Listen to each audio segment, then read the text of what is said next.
Eu e meus amigos Clara, João e Ricardo, havíamos decidido passar um fim de semana em uma antiga mansão que encontramos por acaso em uma pequena cidade costeira no Brasil. Era uma decisão impulsiva, movida pela vontade de escapar da rotina e pela curiosidade que uma mansão antiga nos despertava. Desde o início, a mansão parecia ter uma aura estranha, mas estávamos animados para explorar e aproveitar o tempo juntos. Na primeira noite, o que parecia ser um lugar encantador começou a se transformar em um pesadelo. As paredes que antes pareciam sólidas começaram a render de forma inquietante, como se estivessem sendo pressionadas por uma força invisível. As portas se moviam sozinhas, batendo com uma frequência que era quase ritmada, como se algo estivesse tentando nos manter dentro. Eu tentei ignorar, mas o medo começou a crescer dentro de mim. As horas avançaram e o pânico começou a se instalar. Decidimos procurar uma saída, mas a mansão parecia estar mudando ao nosso redor. Corredores que antes eram conhecidos se transformavam em labirintos intermináveis.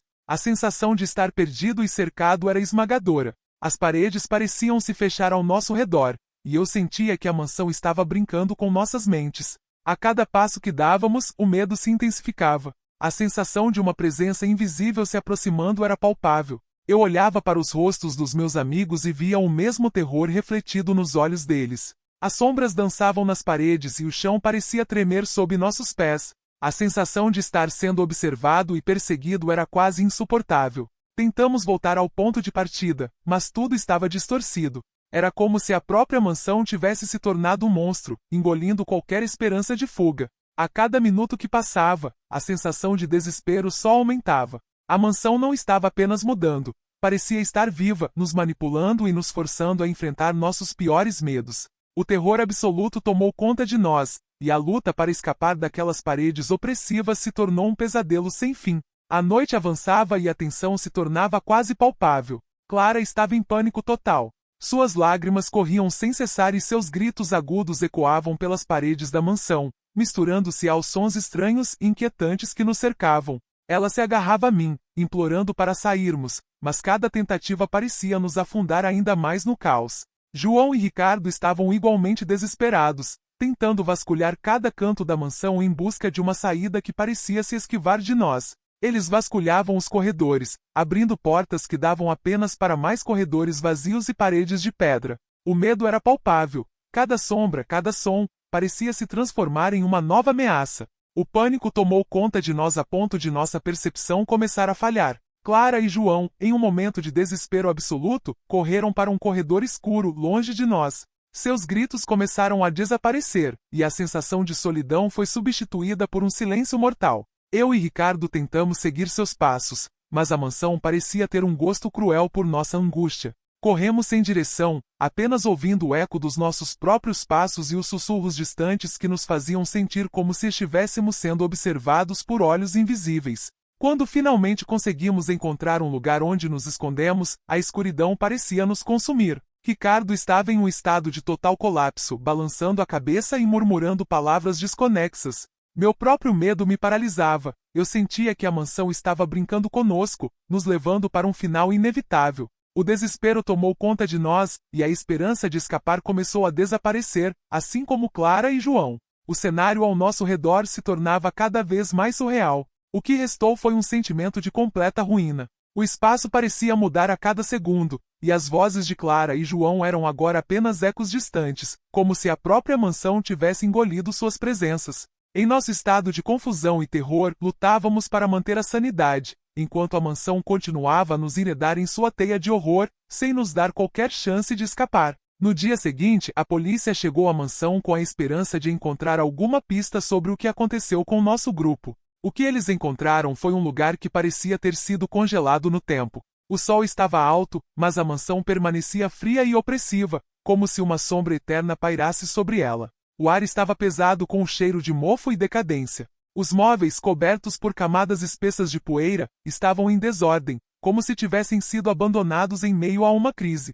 As janelas quebradas estavam em frangalhos, e o vento uivava através dos escombros, adicionando uma melodia sinistra ao ambiente. Cada passo dentro da mansão fazia os pisos rangem, amplificando o silêncio perturbador. Ao vasculharem os cômodos, os investigadores começaram a encontrar notas espalhadas por toda a mansão. As mensagens, escritas à mão com uma caligrafia tortuosa e irregular, estavam em lugares inesperados, entre as páginas de livros antigos, escondidas atrás de quadros empoeirados e até mesmo enroladas em gavetas de móveis quebrados. As notas continham frases enigmáticas e ameaçadoras, que pareciam se comunicar com uma presença maligna.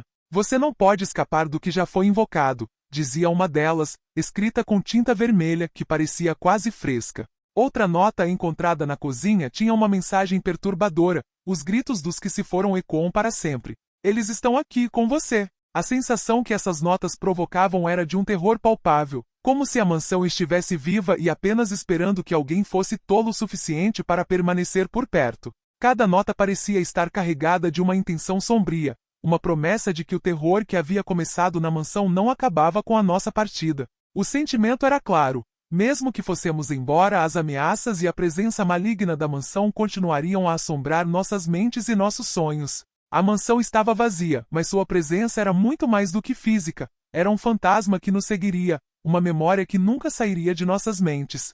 Quando a polícia chegou à mansão na manhã seguinte, a cena era de um desolador silêncio. As ruas estavam vazias e a mansão se erguia imponente com suas janelas quebradas e cobertas de poeira. A polícia e os moradores locais vasculharam a área meticulosamente, estendendo suas buscas para a floresta densa ao redor. Eles chamavam os nomes dos desaparecidos, mas as respostas eram apenas ecos sombrios nas árvores. A mansão parecia ter um poder estranho sobre o ambiente, como se estivesse sugando qualquer vestígio de esperança. Nenhuma pista foi encontrada, e o desespero cresceu à medida que o tempo passava. O medo aumentava, e a sensação de que a mansão havia engolido tudo e todos era inescapável. Sentimento persistente. A cidade foi consumida por um sentimento de terror persistente. Os moradores começaram a relatar experiências inquietantes, sussurros sinistros que pareciam vir das sombras e uma presença ameaçadora que parecia se arrastar pelas ruas e pelo entorno da mansão. Algumas pessoas afirmavam sentir uma sensação constante de estar sendo observadas, especialmente à noite. A atmosfera era carregada de um medo palpável, como se a própria mansão estivesse viva e continuasse a perturbar a paz do lugar. Os sussurros no escuro e as sombras fugidias nos corredores desabitados da mansão eram lembranças constantes de que algo terrível estava escondido, aguardando na escuridão. O medo e a sensação de ameaça pairavam sobre todos como uma sombra invisível que nunca parecia desaparecer. Com o passar do tempo, a mansão se transforma em uma lenda local, um conto sombrio que circula entre os moradores da pequena cidade. Histórias começam a surgir sobre aqueles que se aventuraram na mansão e nunca mais foram vistos. Relatos de estranhas aparições e experiências perturbadoras se tornam comuns entre os visitantes que desafiam a escuridão da mansão. Alguns afirmam ter sentido uma presença inquietante, uma sombra que parece se mover entre as paredes frias e vazias. Outros falam de sussurros indecifráveis que os seguem para fora, como se a mansão estivesse tentando atrair suas vítimas para seu interior tenebroso. A história termina com a sensação de que a mansão nunca abandonou sua influência maléfica. O terror que consumiu o grupo de amigos continua a pairar sobre a mansão como uma sombra perene. O medo está enraizado na cidade e na própria mansão, como se ela estivesse esperando pacientemente pelo próximo grupo de curiosos ou intrépidos. Mesmo quando a mansão não está diretamente envolvida, o simples fato de mencionar seu nome faz com que as pessoas sintam um calafrio na espinha. O terror que consumiu os amigos e a atmosfera opressiva da mansão permanecem como um lembrete constante de que, às vezes, o mal não é apenas um ato isolado, mas uma presença constante que nunca desaparece realmente.